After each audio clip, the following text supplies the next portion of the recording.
Questions or aha or something you want to share or your questions for me, anything. The mic? Let's have two people to the mic. Anyone? No questions for me?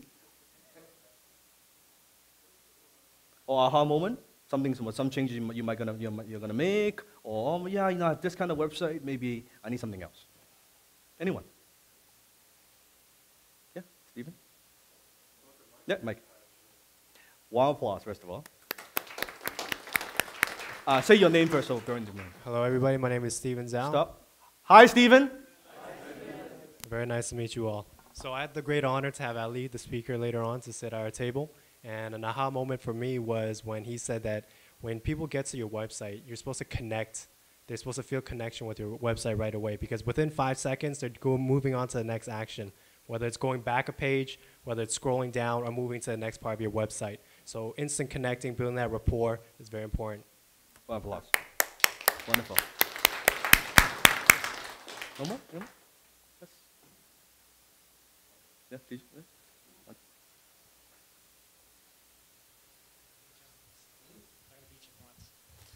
Hey, Dan. How are you, buddy?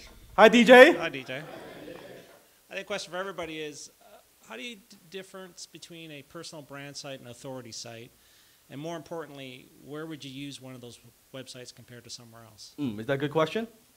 Okay, so I think I'll answer the question in two ways. First of all, I think if you're in the service business, you're selling your expertise, you're selling your time, you're providing some kind of service, I think a personal branding website is a must, because they Google your name. How many of you actually own your name, you have your domain name, like you own your own domain name? Okay, how many of you don't own your own name and domain? Okay, let me tell you a quick story.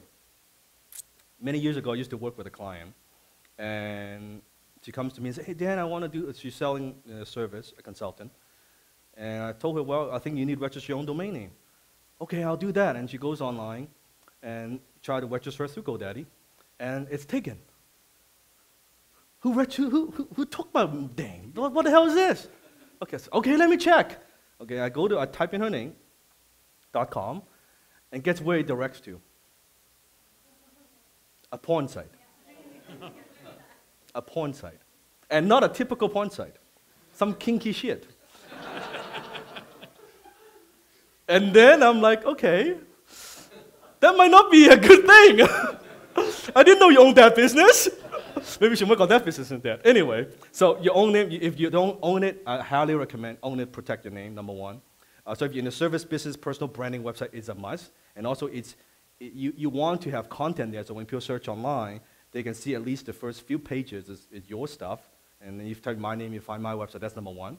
Now, with an authority website like Huffington Post and Vancity Buzz, a lot of these sites usually requires a lot more manpower.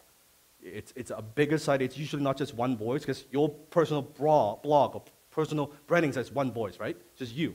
But authority sites, they have a number of voices. How many writers Vancity Buzz has? How many? Take a guess. 10? Hundreds. That's correct. Not only they have their own writers, they have other people contribute content for free as well. So hundreds and hundreds of writers. So that would be the differentiation. Now, unless you want to have something very, you want to have a massive authority website, for most business owners, that might not be visible. It might not be something you need. You might not, it's an overkill. But if it's something that you want to dominate, you want to have a news kind of website, or you want to have a very massive blog in certain industry, maybe fashion, or whatever, it doesn't matter, then you might need an authority website. Does that make sense? Does that help? Yes. Round of applause for DJ. Good question. Right? Yeah. So I had an interesting aha moment. So we're talking. So we know who you are. Okay, all right. Andre Mink of Trademark Factory. Hi, Andre. Hi, thank you. So we're talking about Trademark Factory, and I kind of thought about it mostly as an e-commerce website, because you can buy our services from there. And then the idea that was thrown at me is, can people buy from you before, when they just come to the website for the first time? And I realized not really, because they have to request a free search for us to tell them if their trademark is registrable. So it's kind of lead generation first. Lead generation first. And then e-commerce. And then it has a platform for us to be able to sell to them as a separate part of the website. So I was like, never thought about it this way, but I guess that's really what it is. Yes. So that was my aha moment. Thank you. Interesting. Thank you. Right.